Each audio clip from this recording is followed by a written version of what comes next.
Hi, what's up, guys? Welcome to this podcast of Carpool Talks.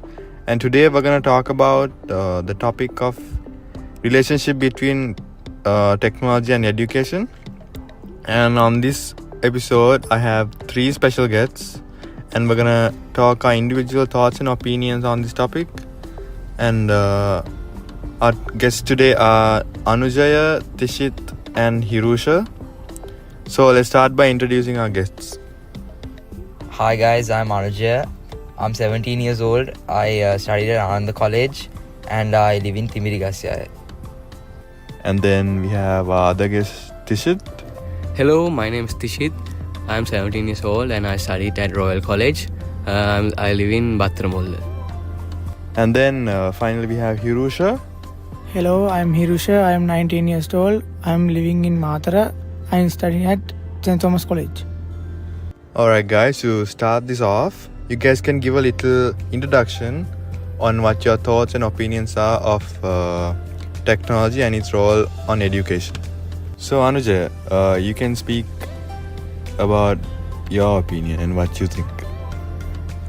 Yeah, so to give a small brief introduction, technology provides students with easy to access information, accelerated learning, and fun opportunities to practice what they learn. So this is just a small introduction. So what I think about this is the revolution, the development from the past. So if you take an example, in schools, students have started out learning from blackboards, and now in 2023 students are learning from e-boards and computers and phones, etc. So this revolution has really changed the learning pattern of students, and I feel like it's a really good advantage for the students to learn with technology. And I would say that we will get into the advantages later, but this is my small introduction about this. Alright, that's a nice introduction. I'll pass the mic over to Tishit to give his little introduction about this topic. Yeah, I agree with Anjay. The technology has also enabled personalized learning, where students can learn at their own pace and receive individualized feedback. And online learning platforms have made education more accessible to people in remote areas or those with physical abilities. Yeah. Okay, I think that's a good brief explanation on this relationship between technology and education. Now I'd like to hear what Hirusha says and his little brief introduction of this topic. Yeah, I agree with both Anujaya and Tishit. Educational institutes have adopted various forms of technology such as smart boards, tablets and laptops to encourage the learning experience. And also with the internet and digital device, students can access educational materials anytime, anywhere and at their own place. Alright, I think that's a nice brief explanation on what this topic is about. Now let's talk about some of the advantages of this evolution and how it has impacted the world. Anujay, so what's your opinion on this? And what do you think advantages of this evolution is? Yeah, so about the advantages of technology in education. So my first point would be time and money efficiency. So coming back to the past, students used to travel to their schools or classes. Like physical schools. Yeah, through vehicles. So they had to use their money and time spent to get there. So if you take the current situation, using apps such as Zoom, Google Hangouts and stuff like that, you can easily access it from home without spending your time or money. Yeah, such as an emergency situation or a weather condition where kids can't make it to school. Yeah. I think the school can implement a Zoom meeting Yeah. and then ask kids to join the Zoom meeting without actually being in the class physically. Yeah, true, and you true. can record that and listen to that after. The recordings. Yeah. Like record the class and Yeah. make it accessible for the kids later on, so they can watch it without actually coming to physical class. Yeah. So my next point is this makes students more engaged and helps them retain information, right? So with technology, there's more accessibilities for students rather than just looking at a textbook and writing it on your book. So if you take apps such as Word, YouTube, you can use videos from outside to make a certain subject more interesting using colors, pictures, Yeah. like that. So I think that's a great point, because back in the day kids used to focus on textbooks and writing books alone, and now kids have a variety of educational sources where they can interact and find their Yeah. own information rather than sticking to a textbook Yeah. or then writing on a writing book per se. And it makes the subject more fun and motivating. Yeah. I feel like it makes students feel more engaged in Yeah. class rather than the teacher reading a textbook. It's not boring. Yeah, it's not boring. Yeah. It has more interactive things rather than the old fashioned. I think that has also made kids enjoy the class better rather than the old school way, and then make the class more interesting. Yeah, so my next point is it prepares students for the future. Oh yeah, Yeah. I think that's a great point. Yeah, so if you really think about it, in the future, it's just all about technology. So this prepares students, even as a third world country such as Sri Lanka, countries such as USA, Japan, they're already revolutionizing the technological game in education.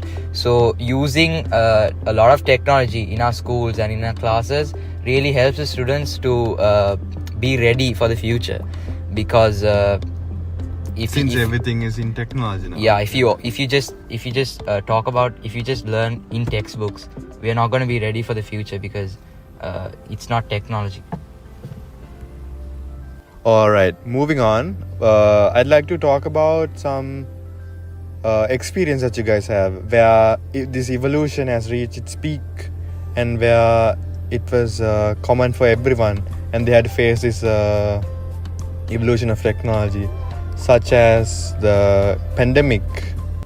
Yeah, so talking about the COVID pandemic, this time period was definitely where technology peaked in education, the relationship between this.